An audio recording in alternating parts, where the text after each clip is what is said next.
What about that old trick of seeing everybody in the auditorium in their underwear? Yeah, this doesn't help me. No? Yeah, probably not, Nope. huh? Thinking about some random person that you've never met before in their underwear, listening That to makes you. me uncomfortable too. Yeah. Yeah, that would make me go blank.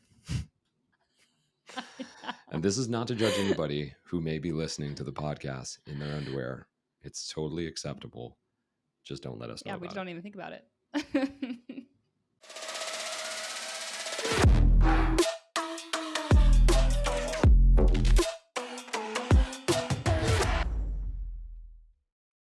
Hey, what's happening, you guys? Welcome back to the Proclivity podcast. We're so excited that you're here once again. I don't know about you, Emily, but it always makes me feel good thinking that there are people out there listening to us. Sabrina came in earlier today into the office, and you know what she was listening to when she drove in? Proclivity podcast.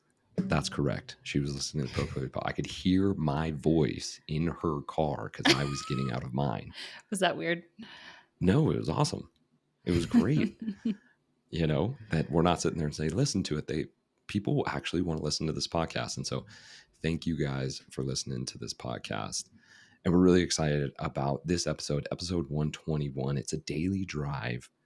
This is us keeping it short and to the point so that on your daily drive to work, you can listen to it, get a little bit of proclivity, and get on with your day. So what we're going to dive into today is what you should do, what you can do when you have an upset stomach. There's been a bug going around here in Reno, Nevada. A lot of people with some upset stomachs, diarrhea, throwing up, all kinds of stuff going on. And they can really take you out. And if you don't know how to recover from it, it can take a little bit longer and it can keep you sidelined. So what we're going to talk to you today is we're going to talk to you about when you have an upset stomach, what do you do? And we're going to give you our top 3 tips so that you know exactly what to hit next time you have an upset tummy. So we're going to be straight to the point. We'll talk a little bit about supplements and a few other things. Yet let's dive right in. Emily, as we always do, simple and easy are not the same thing. We like to simplify things and we want to make sure everybody's on the same page. So what is an upset stomach? What would we classify as an upset stomach? Could be several different things, but the symptoms I hear most of and have experienced myself are bloating, diarrhea or constipation, or like Joel said, a gut bug, like the stomach flu, right? Something that's going around. So shout out to all those parents because we tend to get those most often from our kids. Or just like an upset stomach after you eat something that just didn't sell right for you, and usually that's eating out. That could just be like, oh, I had dairy or gluten and I don't usually eat those things. And I know I'm sensitive to those too. Or something you don't know about. This is interesting, actually. I like that you labeled those out because I would think that most people weren't thinking like upset stomach. Like they're thinking I'm going out one end or the other, or maybe both ends at the same time. Right? That's a real surprise. But one thing that you're talking about as well is like if you do have constipation, or maybe if your stool is softer, these are all things to be able to tune into that I think a lot of us bypass. Like if we're having really soft stool or really gassy, I believe from a lot of the people we work with, they kind of just bypass that. Is it important to really tune in to what's coming out? Oh yeah, 100%. It's just as we say, your bowel movements are a report card for your overall health that day or within the past 24 to 48 hours. Just like our menstrual cycle for females is a report card for our overall health. But it's a snapshot in time. And so if it happens once a month, not a big deal, most likely. But if it's something that's reoccurring, that's where we really want to tune in. If you're having, for example, looser stools for a week straight, or it happens a couple times a week every week, tune into that. If you're constipated, meaning you're not going poop once a day, and that's reoccurring throughout the month, we want to pay attention to that too. Hmm. We want to be right there in the middle because these could be, we want to get to the root cause, and these could have underlying issues such as dysbiosis, like an imbalance of bacteria, could be a certain virus or H. pylori or some other kind of thing that's going on in the gut that we need to address. Otherwise, it's going to cause more issues down the road. Mm. So you talked about a report card, and I believe some people might be confused in this term of like, well, if I had loose stool, say this morning, does that mean it was my breakfast, or was that my dinner, or was Mm-hmm. that my lunch? What should we be looking back if we're going like, whoa, my stomach was pretty upset. I had some loose stool. Is it the coffee that I had this morning? Is it what I ate at lunch? Is it 24 hours, 48 hours? Yeah. So that's depending on the person. So in this situation, so it could be from the coffee or something that stressed you out is very common in a loose stool. Something that's rushing your digestive system to empty your bowels quicker. That can be a loose stool. It could also be a food that's trying to exit your body as well, like a sensitivity type thing. And that I would Mm, say look back in the past 24 hours for that one. For some people 48 hours, but usually it's about the 12 to 24 hour mark prior to. And usually the mhm. people who know, usually you can tell, right? Because if you're having the coffee and all of a sudden your stomach hurts, it could be from the coffee, or the coffee causing a little bit of anxiousness and causing Sure. that reaction in our nervous system. um, and if it's more of the food side of things, it's a little different than your typical, right? It's not the Hmm. coffee feeling. It's more rushing to the bathroom, or it's like that more of an upset stomach feeling. So depends on what's going on. Got you. So we don't want to get confused with like the nervous poops before an event, Hmm. right? Right. Like we're going to go run 10 miles and all of a sudden we get a little nervous poops. Hmm. Not saying that's what Exactly. happened to Emily and I. I'm just saying that's what happened to me. Emily was perfectly fine. Um, so that can be something of just like, ooh, was there some nervousness, or was there like, was there a lot that happened this morning? I went on a 6 mile run, and then I rushed to get to work, and then there was meetings and this and that, and man, I really feel Hmm. like I got to use the restroom. Hmm. Exactly. Okay, okay, cool. All right, so that that leads me into being able to continue down this process of being able to assess like, where is this coming from? We've addressed that stress can empty us out. Can stress also constipate us? Oh yeah. So you could be either way. Usually people tend to one side or the other, meaning if you get stressed, you tend to be more constipated, or when you get stressed, you tend to have more diarrhea or looser stools. But you could have both too, right? That it just depends the Gotcha. situation. Most people will have constipation over diarrhea when they're stressed because their body goes Hmm. into that freeze stage. And again, for some people, that flee stage can initiate the diarrhea. So just depending on your body and how it Hmm. likes to run, but it could be either one. Okay, so that could be one culprit right there. Is the stress and being too elevated, and if it's consistent, we would say, hey, you're probably drinking 3 cups of coffee before the day starts. You're super upregulated. You're only getting 6 hours of sleep. So your body is just in this reoccurring natural, like, freak out stage. And we would Yeah. suggest to them, like, hey, let's start calming this down and seeing if that could be a change. And we'll dive into what to do here in just a little bit with each one of these. But let's Hmm. move on to the next culprit, which could be food. When we eat something that maybe didn't sit right or maybe was contaminated, what is usually the window there? Is that going to be like I eat the food and it's like immediately I had dinner and I'm throwing up, or could it be like 12 hours later? It could be within the hour for some people, and it could be 12 hours later, like overnight, and you wake up in the morning feeling it. So it just depends how fast your digestive system works and what it is in the food, whether it be a food sensitivity or the Mm, food wasn't cooked right, right? Depending on what it is there. But yeah, I would say anywhere from 1 to 24 hours after. I know that can be broad, but that's usually the time window for that. gotcha. Gotcha. Cool. So we know food can have an effect. What about, there's two others that I want to cover.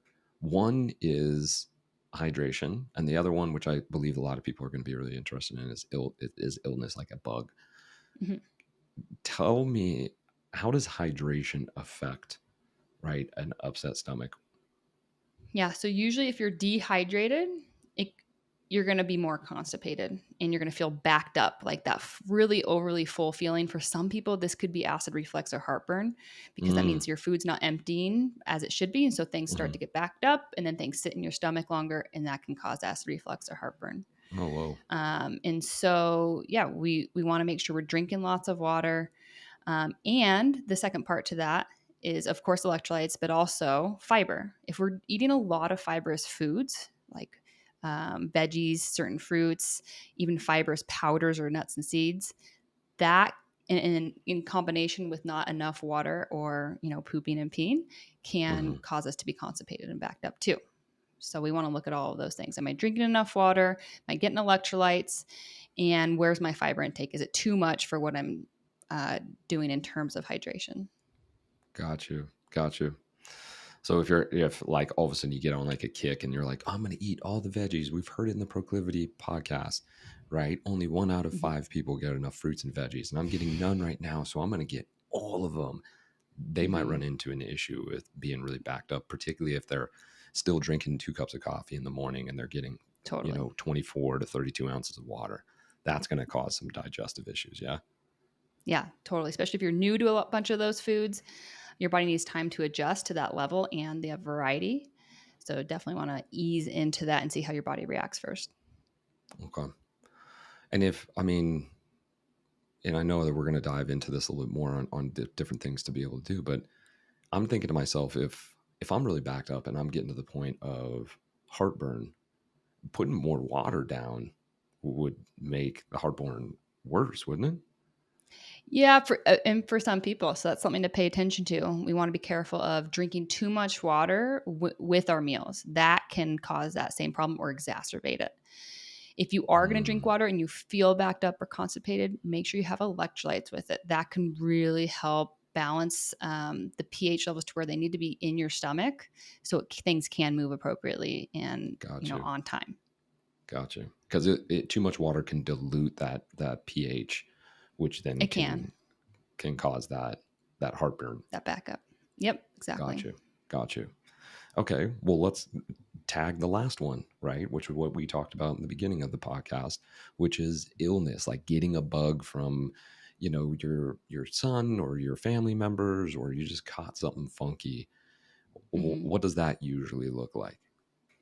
Yeah, usually that involves some kind of temperature change in your body or headache or nausea, right? So whether it's be hot flashes or chills, you got a pounding headache, or the nausea is a big one for a lot of people, right? Because your body's trying to get rid of it one way or the other. And Mm, so you want to, those you usually know immediately, like this is not normal, right? I do not feel good. Like you don't feel like going to do your workout, all those things that typically you can pass through. Like if you have bloating or constipation, you can yeah, still go about your day for the most part. But when you have the illness, it's like, ooh, something's off here. yeah, you're like in that fetal position in bed, being like, I don't want to move at all. Yeah. Yep. Oof. The worst. The worst. And would body aches be in that as well? Yeah, And for sure. Yeah. yeah, Like so within okay. that headache category, any kind of aches. Okay, cool. So if we're having an ache or our core body temperature is up, we're sweating more, we feel very lethargic, that's really in the terms of like, this probably isn't a food thing as much, or a stress or hydration. This is like, you've caught something. Yeah. Okay, cool. All right.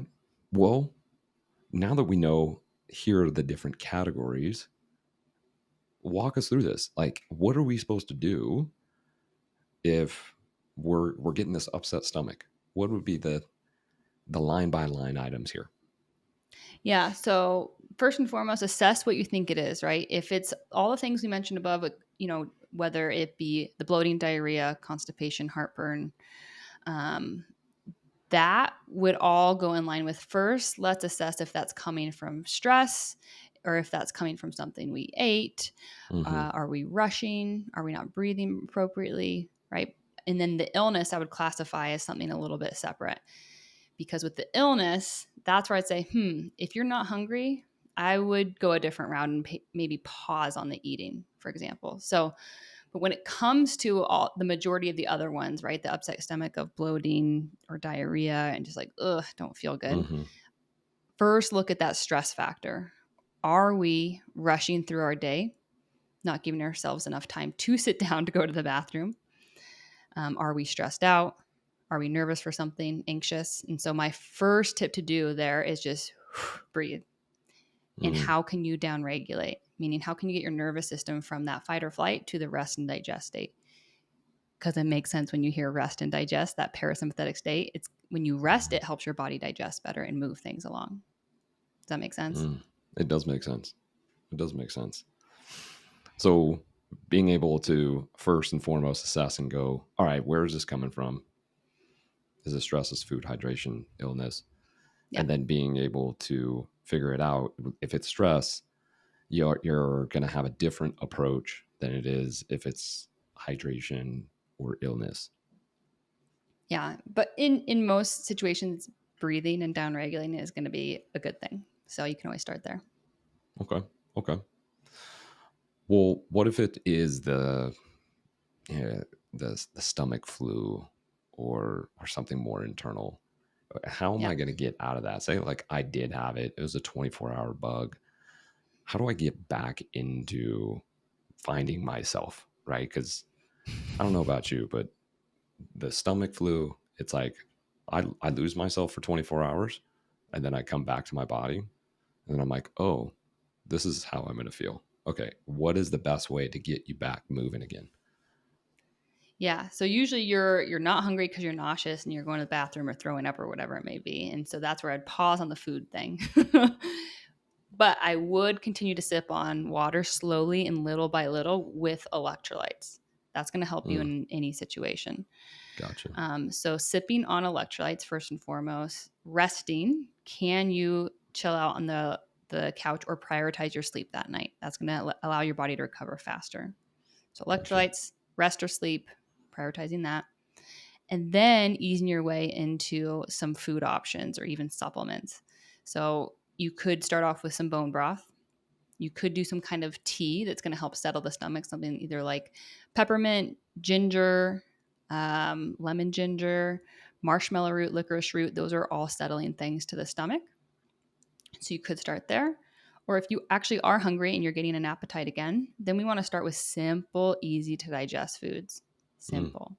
So specifically for the carbs, we want to have cooked everything, right? Whether that be veggies, fruit, potatoes, rice, but think cooked and understand your body in terms of what feels good for you to eat digestively.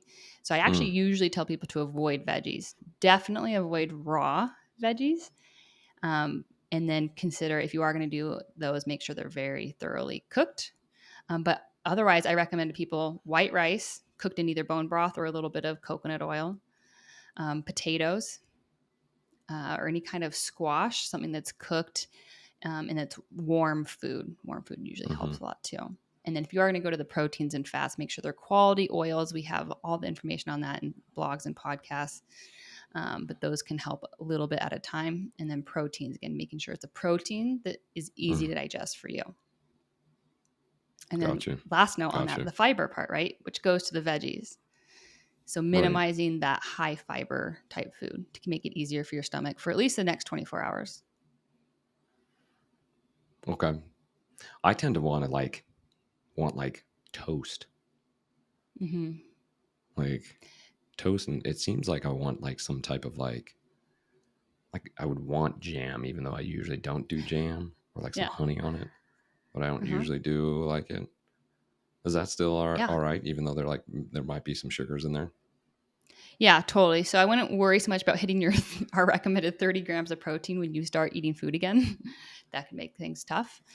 So I think a little bit of like honey or maple syrup or fruit, yeah, would be great to add in there for the simple sugars. Get your body up and running again, but do pair it with at least some fat. So with the butter or ghee would be a great option on some like gluten-free toast. And I say gluten-free because if you are sensitive to gluten and maybe you don't know it, that would be a Mm, safer option. gotcha. Gotcha. Would peanut butter be a thing too as well? Like as a fat, like Yeah, almond you could do butter or that. nut butter? Yeah, I would stick to like a nuts or butter, almond butter. Again, if you have say candida or like an imbalance in yeast, the peanut butter could be problematic. I would say that's Okay. not the majority of people, but something Yeah. to consider. Yeah. Okay.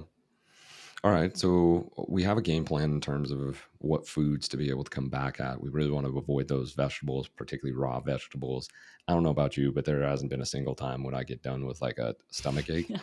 and I'm like, yes, some broccoli sounds amazing. Mhm. It's interesting that you say this because I actually tend, the last time I had a stomach bug, I wanted sushi after. Interesting. And that, but it was like the white rice and that kind of stuff. But Yeah. I didn't want like all the sauces and this and that. I wanted like salmon and tuna, like nigiri Wow. slices.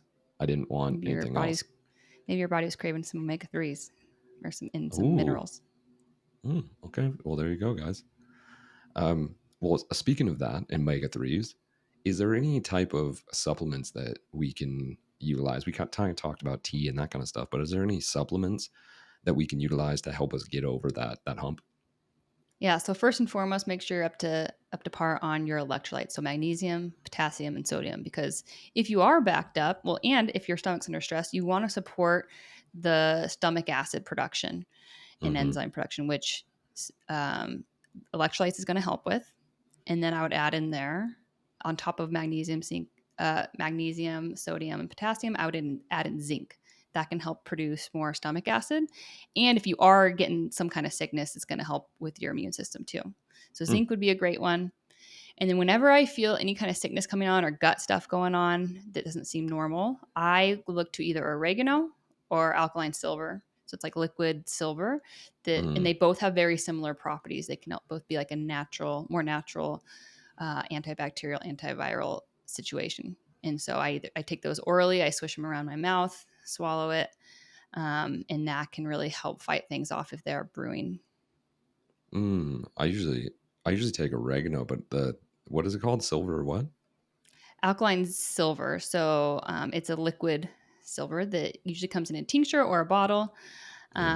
I use the brand Only Organics, and I prefer that, especially for my son, because oregano Mm, has a really tough taste to it. it's So tough. for kids, it's a great option. Because you just drink it and it can taste a little minerally, but way better than oregano oil. Yeah, oregano oil's that's a tough go.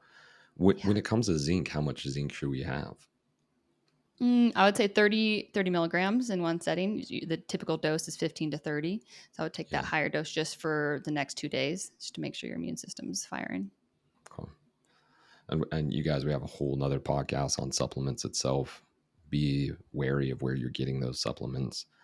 If you are in need of supplements, reach out to Emily. She will do a complimentary one-on-one supplementation audit and be able to see where you're at with what supplements you have at your Mhm. house, so that you're actually getting what you're paying for. Too often we're like, oh, this looks like a good deal. It's a good deal because there's nothing in it and it won't help. Supplements cost money because they work. So that's something to be able to keep in Mhm. mind. Okay, cool. Well, let's wrap this up. Daily drive. We're in it. We're gonna go sub 30. Yeah, we're doing it. To wrap this in a neat bow, what are the top three things, regardless of the what's going on with your stomach? What's the top three things that we want to leave our listeners with in this episode? Yeah. Number one, first and foremost, how can you down regulate? That could be breath work, that could be taking a break, going for a slow walk, or just prioritizing rest and sleep. First and foremost, allow your body to heal itself. Number two, if you are going to eat simple, easy to digest quality foods. So for me, a go to is like rice and ghee or coconut oil with like a fried egg on top in terms of quality foods. If you want the toast, we have some proclivity approved toast or bread options and cracker options that don't have the oxidized oils or gluten in them. That could be easier on your stomach too. That's totally fine. Or some fruit, some berries. If you Mm, aren't hungry, allow for space. between meals, and supplement. So supplement specifically, first and foremost, electrolytes. Now that could be element, could be bone broth, could be adding in some salt to your water, or it could be taking some extra magnesium and ensuring you're getting some salt somewhere else. There it is. My stomach feels already better. Episode 121, Daily Drive, you guys. If you liked this podcast, what should they do, Emily? You should leave a review and or share with a friend. Which one? If you had to pick one or the other, which one would it be? That's tough, but I'm going to say share with a friend. Spread the word. Me too. Spread the word. Somebody got that upset tummy. Spread the word. If you guys have any questions, feel free to reach out to us, Emily@proclivity.co, Joel@proclivity.co, or you can go to our website. Check us out. Dive a little bit deeper. We offer the Proclivity method. It works. That's all I can say.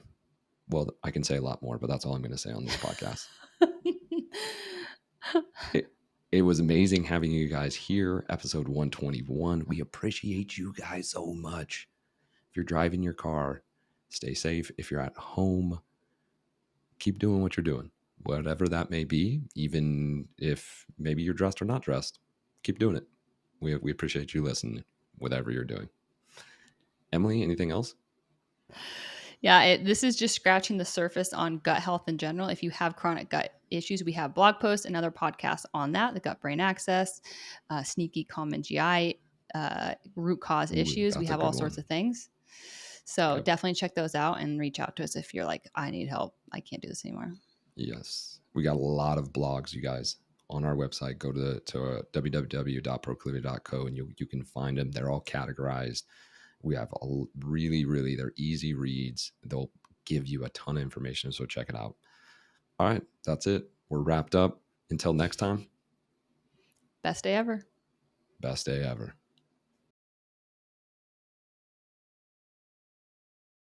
Emily, I have a question that I've been dying to ask you.